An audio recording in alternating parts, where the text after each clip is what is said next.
Por 7 votos a 4, o Supremo Tribunal Federal derrubou a delação do ex-governador Sérgio Cabral, que, entre outros fatos, incriminava o ministro Toffoli e criou aí um grande imbróglio para o tribunal. No outro ponto, o Exército está ali numa encruzilhada em relação à punição ao ex-ministro e general Pazuello sobre o seu comportamento no palanque eleitoral no Rio, ao lado do presidente Jair Bolsonaro. Nós vamos também discutir aí os fatos que foram os mais importantes da semana, debatendo e apresentando a nossa análise. Vamos ao debate.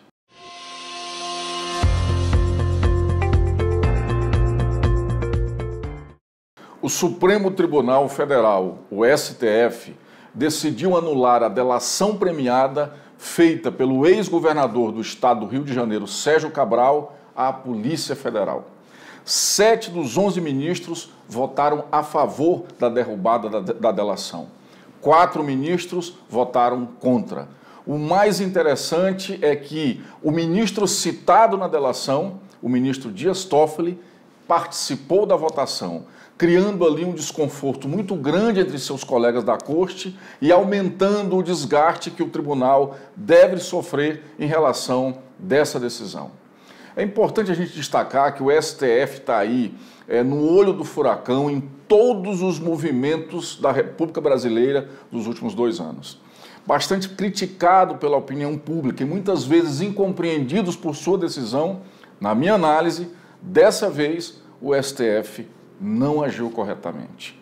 Na minha análise, dessa vez, o STF abriu espaço aí para ampliação das críticas em relação à desenvoltura dos ministros daquela corte. É interessante a gente relembrar que na delação premiada que o ex-governador do Rio fez à Polícia Federal, ele cita ali o ministro Dias Toffoli como o recebedor de propinas no valor de 4 milhões de reais em relação a julgamentos realizados no Tribunal Superior Eleitoral. Imediatamente, a Procuradoria-Geral da República ela se manifestou ali contrária à delação, pediu inclusive o arquivamento, o que foi aceito pelo ministro Edson Fachin. Vamos aos fatos. Inicialmente, a posição apresentada pelo ministro Dias Toffoli na sessão que derrubou a delação não foi uma posição correta. Ele deveria ali ter se declarado impedido de votar. Com a decisão nesse sentido, não causaria tamanho desconforto nos seus pares e o que inclusive aumentou aí o desgaste para o tribunal. Na minha análise, o muito mais importante teria sido a Suprema Corte ter aberto essa questão da delação para que se apurassem os fatos, se investigassem os fatos, para que a Polícia Federal pudesse levantar ali se Sérgio Cabral está correto na sua afirmativa ou se não. O ministro Dias Toffoli, que diz não temer e falou que não tem nenhum envolvimento com isso, ele deveria inclusive ter votado para que a delação tivesse valor. Sérgio Cabral esteve aí envolvido com imensas denúncias e comprovações de corrupção durante o governo petista. Então, uma delação sua tem sim um peso muito grande.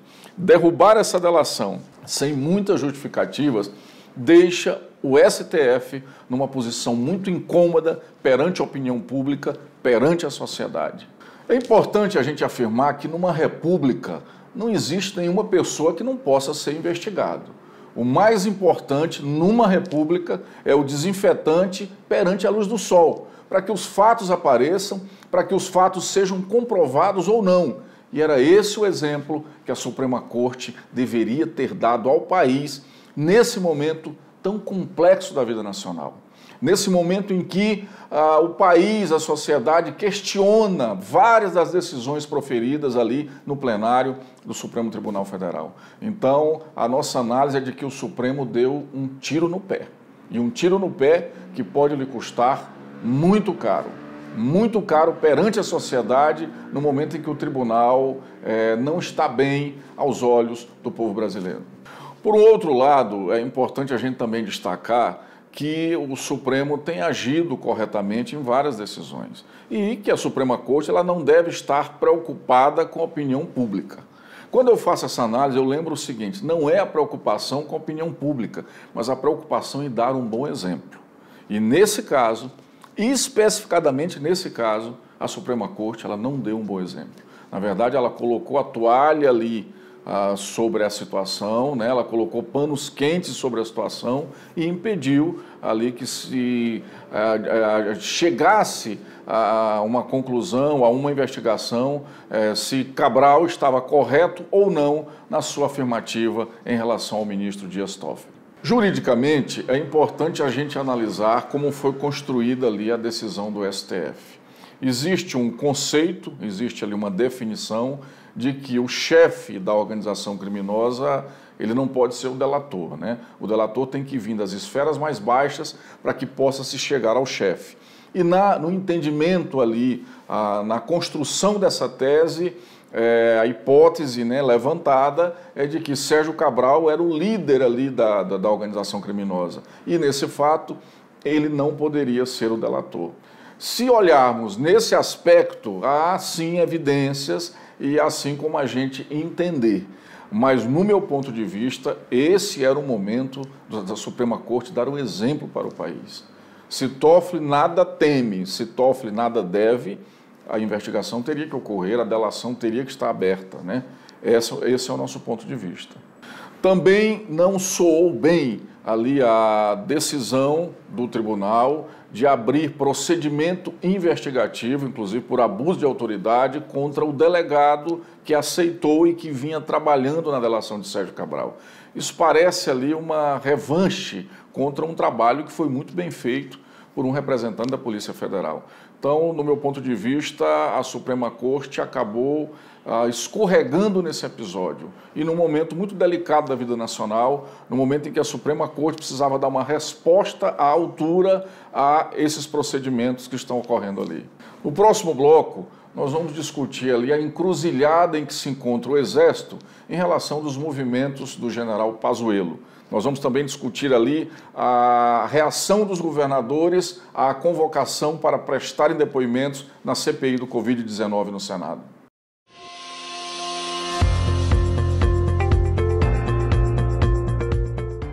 19 governadores de estado protocolaram na última sexta-feira, no Supremo Tribunal Federal, uma ação questionando ali a convocação deles para participar como convidados na CPI do Covid-19 no Senado Federal. Os governadores alegam que essa convocação ela fere o pacto federativo ali no princípio da separação dos poderes e que não cabe ao Senado ou à comissão parlamentar de inquérito instalada no Senado convocar governadores com essa atribuição. Inicialmente, é interessante a gente destacar que a CPI do Covid-19 ela foi instalada no Senado com um objetivo único, que era o de justamente investigar ali a atuação do governo federal na política e nos programas de combate à pandemia. CPIs, quando são criadas e quando são oficializadas, elas têm um objetivo único. A convocação dos governadores, é importante a gente destacar, ela ocorre ali no momento de um duelo muito grande entre oposição e governo. Já bastante exaustiva diante de tantas articulações feitas pelo governo, os senadores da oposição acabaram acatando essa reivindicação da parte governista para convocar os governadores. E se esqueceram que não é atribuição do Senado esse papel. Os governadores, pelo regimento interno do Senado e pela Constituição, eles só podem ser investigados pelas assembleias legislativas dos seus respectivos estados.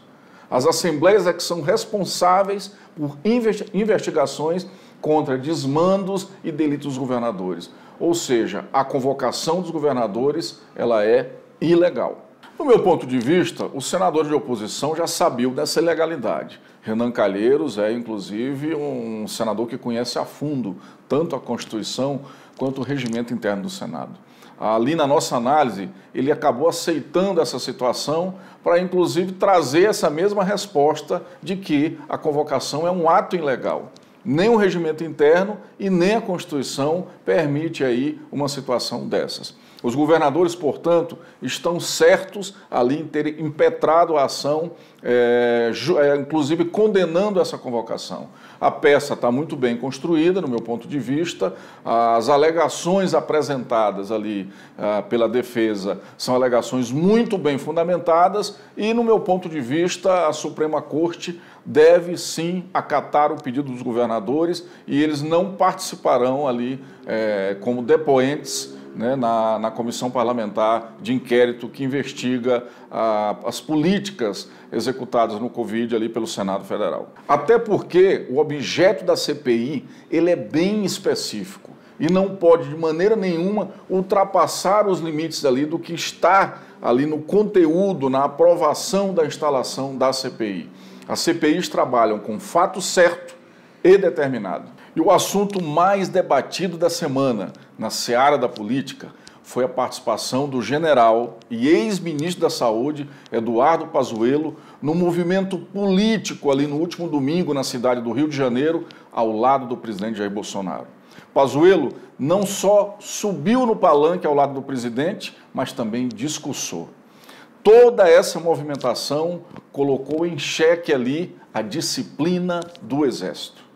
Pazuello transgrediu ali o regimento disciplinar do Exército, que proíbe, sob qualquer situação, a participação de militar da ativa em movimentos, palavras, frases ou, digamos assim, reuniões de caráter político partidário. Essa movimentação do ex-ministro acabou ali colocando o Exército numa encruzilhada. Inicialmente, porque o presidente da República se movimenta para que o Exército não se manifeste. O presidente da República se movimenta para que o ex-ministro não seja punido. E toda essa situação criou um conflito muito grande e uma confusão sem tamanho que a gente não sabe aonde vai chegar. Na minha análise, a participação do ex-ministro no palanque ao lado de Bolsonaro foi, na verdade, uma estratégia usada por Bolsonaro para colocar em xeque ali o comandante do Exército e o próprio Exército. Bolsonaro agiu de forma muito bem planejada para encurralar as Forças Armadas e tentar politizá-las, o que é muito grave e o que é muito sério. Todas as falas do presidente nos últimos dias, após esse acontecimento, mostram isso. Bolsonaro chegou a dizer, inclusive, lá no Amazonas, de que as Forças Armadas é que são responsáveis pela liberdade do povo, o que não é verdade. A Constituição não diz isso. Pelo contrário, as Forças Armadas têm sim um papel constitucional muito importante e que não é um papel político. São forças de Estado, não são forças de governo. Ao levar o ex-ministro ao palanque e, inclusive, convidá-lo à fala, Bolsonaro causa um arranhão muito grande ali nas Forças Armadas. Ele tenta mostrar para a população que tem o apoio das Forças Armadas para continuar aí com as suas incursões contra as instituições e contra o Estado Democrático de Direito. No alto escalão ali dos generais, essa movimentação do presidente, ela foi muito mal vista. E, nesse alto escalão, há os que defendem uma punição exemplar ao ex-ministro por ter ali ferido o regimento disciplinar do Exército. É interessante a gente destacar que o presidente da República ligou ali para o ministro da Defesa, Braga Neto, para, inclusive, afirmar que não aceitaria uma punição ao general Pazuello. Bolsonaro se movimentou de todas as formas para impedir, inclusive, que o Exército se manifestasse publicamente. Sobre toda essa situação, é muito interessante a gente destacar que Bolsonaro não tem ali uma autoridade e uma imagem positiva perante as Forças Armadas, como tinham os outros presidentes militares. Até porque ele foi um rebelde dentro da corporação. Bolsonaro acabou expulso do Exército, acusado ali de um atentado terrorista. Além de ser um militar de baixa patente, que está no exercício da Presidência da República, as suas movimentações, elas não são bem vistas. Eu conversei com alguns generais durante a semana e senti isso, que que o Exército se encontra ali numa situação muito desconfortável. O Exército se encontra ali numa situação, digamos assim, quase que encurralada por um presidente que, para mostrar para a população que tem as Forças Armadas, acaba utilizando essas movimentações fora ali das regras do Estado Democrático de Direito, fora ali das regras que são permitidas pela Constituição.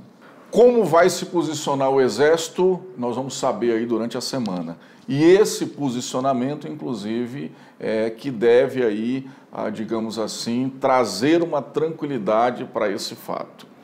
Pazuello já está escrevendo a sua defesa, né, inclusive construindo, o que nós tivemos acesso, construindo ali uma narrativa falsa, como se o evento não fosse um evento político partidário, e a aceitação ou não por parte do comando do Exército é que vai ditar aí os próximos dias e se as Forças Armadas vão permitir essa, digamos assim, essa tentativa de politizá-las por parte do Presidente da República. No próximo bloco, nós vamos discutir ali sobre o livro que está sendo bastante comentado nas principais universidades do mundo, nas principais academias do mundo. É uma obra, uma pesquisa, né, de dois americanos que tem o nome de Entendendo o Brasil.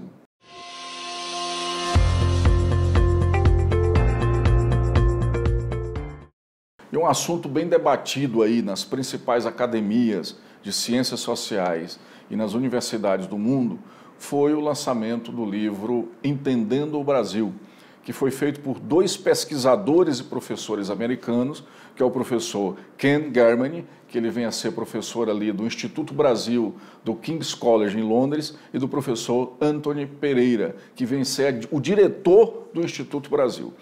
Inicialmente, para a gente entender, são dois americanos, que são brasilianistas, né, que são pessoas que estudam o Brasil, que lá no Instituto Brasil, dessa importante universidade inglesa, desenvolveram uma grande pesquisa sobre o país. Eu tive o imenso privilégio de concluir a leitura desse livro nessa semana e vou aí dividir com vocês um pouco do que foi esse grande trabalho desses dois grandes estudiosos do Brasil. Inicialmente, o livro ele não vem a responder por que estamos aqui. O objetivo do livro não é isso, até porque o capítulo sobre Bolsonaro no livro é bastante reduzido, a parte de Bolsonaro é bastante pequena. Mas depois que a gente conclui a leitura do livro, a gente passa a ter a certeza por que chegamos aqui. Não era esse o objetivo dos dois pesquisadores, mas no final da leitura a gente chega a essa conclusão.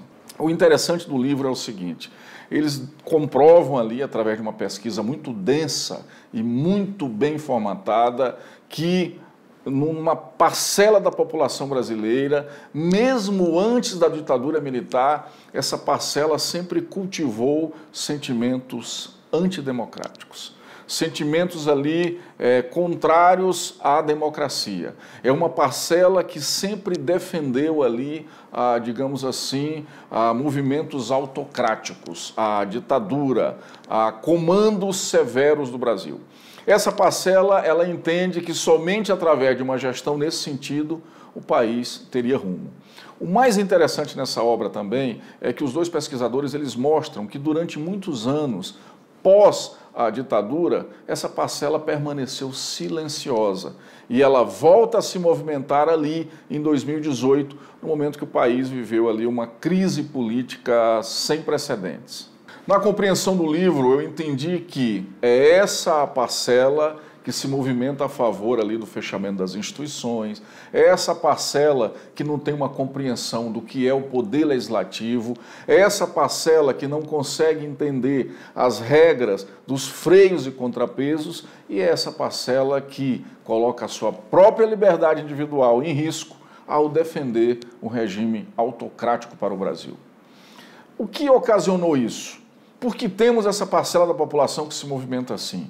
Os dois pesquisadores demonstram no livro ali, durante diversos momentos da história do Brasil, com o tenentismo, com Vargas, diversos movimentos ali já no início da nossa República. O que chega ao período militar, onde essa parcela estava ali nas passeatas e nos movimentos pela derrubada de Jango, e é a mesma parcela que se manteve silenciosa após a Constituição de 1988. Então é muito interessante para a gente entender que isso hoje, conforme atestado em pesquisa, representa em torno de 18% a 19% da população brasileira.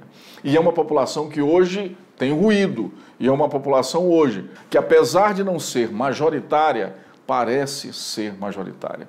Então é uma pesquisa muito interessante, eu inclusive recomendo para vocês, uma das mais interessantes que eu tive o prazer de ler aí nos últimos 3 anos, e eu inclusive quero reler semana que vem para adentrar ainda mais em fatos que são muito bem descritos pelos 2 pesquisadores. Então eu indico para vocês, Entendendo o Brasil, que já está em e-book. O livro não encontra culpados. O livro simplesmente ele mostra que somos o resultado do que é a sociedade. A política é o que é a sociedade. E uma parcela da sociedade que culturalmente, durante décadas e décadas, tinha esse pensamento e cultivou esse pensamento, transmitindo de gerações em gerações, é a sociedade hoje, é essa parcela hoje que está no poder e no exercício do poder. Isso é interessante para compreendermos os nossos dias, para entendermos a política e os movimentos sociais. Compreender os fatos, analisar os fatos, sem qualquer paixão,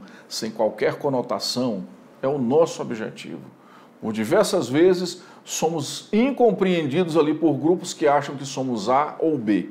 Se você analisa um fato que é contrário àquele grupo, é porque você, na verdade, está do outro lado. O que não é. Em democracia, nós temos que analisar cada movimento, cada fato, cada acontecimento, para, inclusive, consolidarmos a nossa cidadania. Uma cidadania plena se faz, acima de tudo, com uma visão crítica. Crítica da política, crítica dos fatos, crítica dos movimentos sociais. Só assim caminharemos para sermos um país forte, rico e gigante. Obrigado pela sua participação, aperte o seu like, se inscreva no nosso programa, aperte os sinos para que você possa receber também as informações das novas edições e até o próximo programa. Muito obrigado.